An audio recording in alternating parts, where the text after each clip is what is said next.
Once upon a midnight weary, while I pondered, weak and weary, over many a quaint and curious volume of forgotten lore, while I nodded, nearly napping, suddenly there came a tapping, as if some one gently rapping at my chamber door.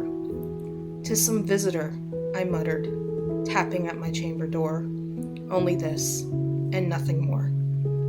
Hey guys, so before anything, I want to preface with I have not read The Ballad of Songbirds and Snakes, but this book does give away some spoilers for it. This is going to be, as much as I can make it, a spoiler-free review of Sunrise on the Reaping by Suzanne Collins.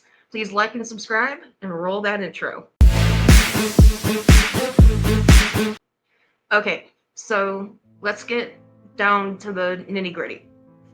This book is not for the faint of heart.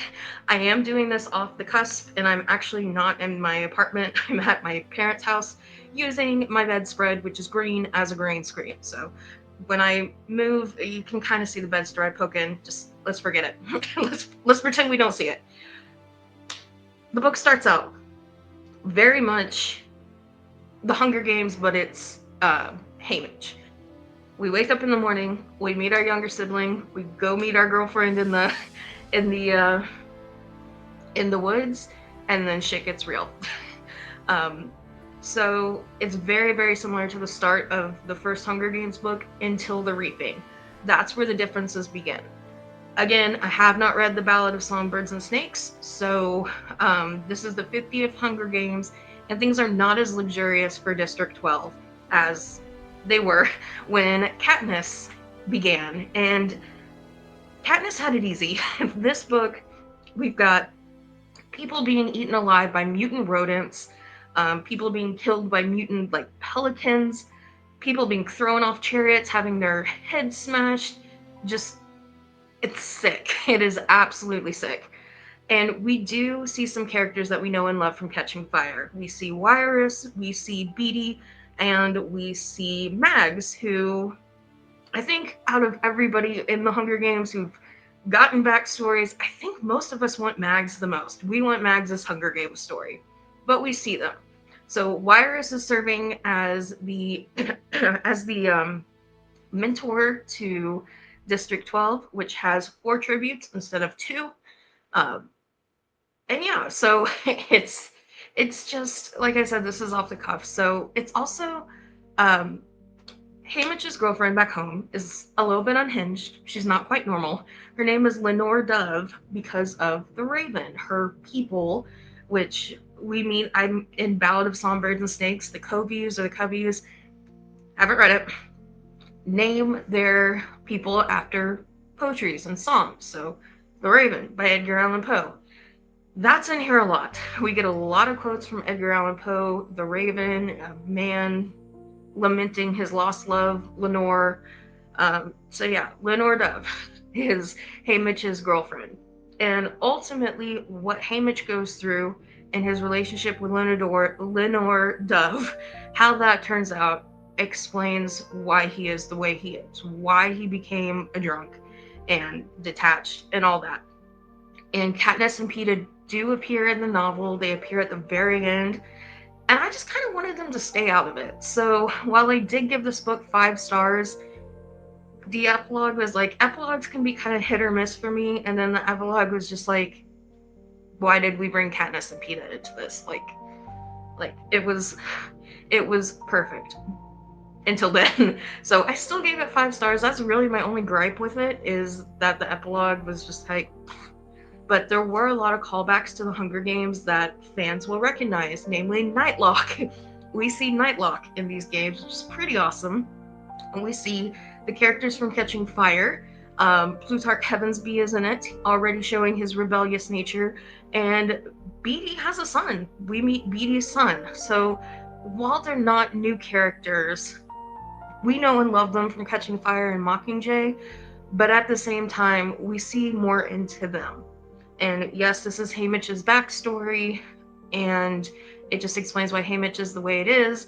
It feels very much like the Hunger Games from the start. It's structured exactly like the Hunger Games, except when Haymitch gets back from his Hunger Games, a little bit more happens than what happens in the Hunger Games. The Hunger Games, the first novel, just basically ends after the games. No, there's a lot more that happens after Haymitch gets back. There's a very,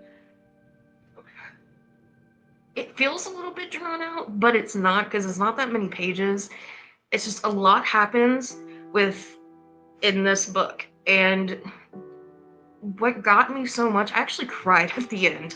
What got me so much is that the deaths in this book with the characters, the other tributes, they just hit so much harder. And it's kind of hard to explain why. It could be because Haymitch is making alliances, because we kind of know sort of who these people are and what they mean to Haymitch going into the story. Katniss's parents appear in it. Astrid helps take care of Haymitch after he comes home. Let's talk about the crying. This is the first time I've cried since 2021 when I read Salt to the Sea. If you've been watching my channel, you know these last few months have been very hard. I went through a hard time. So I don't know if I was crying at like 2 a.m. from this book, because it wasn't like I was crying when it was finished like I was with the last book that made me cry, Salt to the Sea, is like I finished and then I just started crying. And then A Monster Calls, I was crying as I was reading.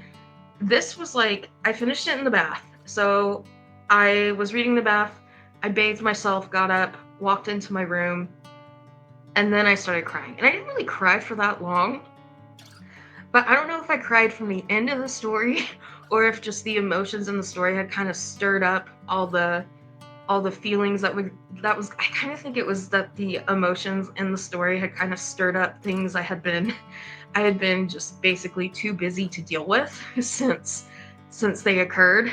So I cried, and I have been really wanting to cry from a book for a long time. It almost happened last year with Everlost by Neil Shusterman, but I wasn't quite vulnerable enough to cry, and this got me at just the right time. I'm just now coming out of this hard time and getting my life back together, and the ending is an absolute punch in the gut, clearly because it made me cry, but in a good way. The epilogue with Katniss and Peeta, we could have done without it. Lots of references to Poe, and I don't know if maybe just Suzanne Collins kind of put that in there for the adult fans, because when the Hunger Games came out, I think I was still in high school, but I didn't read it until I was 19. I sped through the trilogy. I just binged it because the movie was coming out. So I kind of feel like this is written more for the teenage fans who have grown up, because I honestly don't know if I would feel comfortable reading this to my 9th graders in class, because it's so gruesome, and blending that in with Poe adds to sort of the grotesquerie of the whole thing. Poe is a horror author, and his poems and his stories are disgusting, kind of like this one. So I don't feel like this is really a YA book. This is more like the Poppy War, whereas the characters are young, but it's probably not something a kid should read. That being said, I'm not a parent. I would totally have this on the bookshelf in my classroom, but I would not use it as a class read. It's just too much. So 5 stars, like and subscribe if you would. Thanks for being here. See ya.